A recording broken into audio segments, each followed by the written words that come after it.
Els pirates en realitat neixen d'alguna manera abans de ser pirates, perquè tot comença en un projecte que fa el Mercat de les Flors. Ajunten gent de diferents escoles de música per fer una opereta, que és l'opereta Brundibar, i allà ens coneixem molts dels fundadors de Pirates. Sent nens, teníem 12-13 anys, ens vam fer amics i al cap d'un temps l'Adrià, per mitjà d'una carta postal, ens cita per fer un musical que és Els Pirates de Llafranc, de Degoll de Gom. Vam començar això com un joc per passar-nos-ho bé i a partir d'aquí ja no hem pogut parar de crear i de voler fer companyia, estar junts i tirar endavant els nostres projectes. Pirates ha anat evolucionant com d'una manera natural, quasi sense nosaltres preveure-ho gaire, diguéssim, no? Entre encàrrecs que arribaven nous, després la possibilitat d'agafar un teatre com el Maldà, amb de cop i volta ara aquests últims anys l'explosió de bolos que hi ha hagut, que també fa que la companyia vagi creixent, evolucionant. Crec que sempre va evolucionant, però quasi abans que nosaltres en siguem conscients.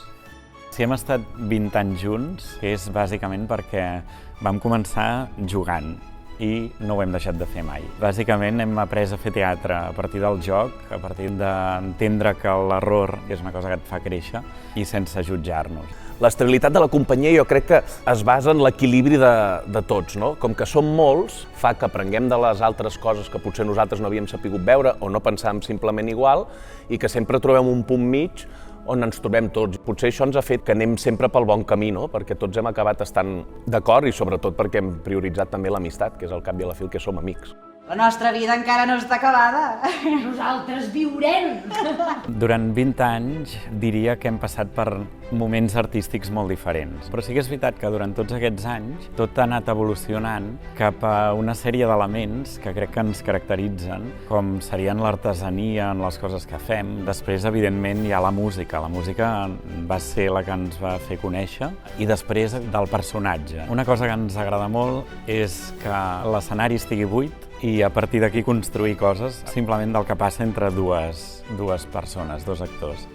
Cada espectacle que hem fet al llarg d'aquests 20 anys explica un trosset de com som nosaltres. Però per mi l'espectacle de teatre de carrer va marcar com un abans i un després. Era un espectacle que em sembla que va venir com per un encàrrec, però després nosaltres el vam com desenvolupar, vam fer bolos com per tota Europa. Teatre de carrer va ser molt bonic perquè era un llenguatge nou però que ens anava molt bé. Hi ha certs autors que ens han marcat, per exemple Shakespeare o Joan Brossa mateix. Joan Brossa ens ha donat un llenguatge d'entendre que no cal que un espectacle sigui unitari, és a dir, que poden entrar i sortir molts personatges fets per un mateix actor. I en canvi de Shakespeare, per exemple, hem trobat el treball més de la paraula.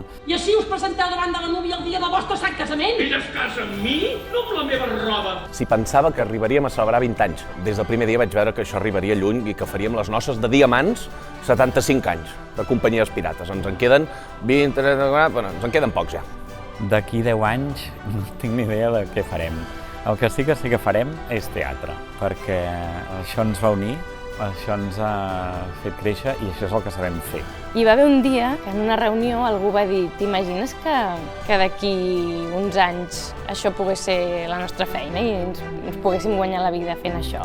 I en aquell moment jo recordo que vaig pensar «Hòstia, doncs seria un somni, no?» I aquí estem.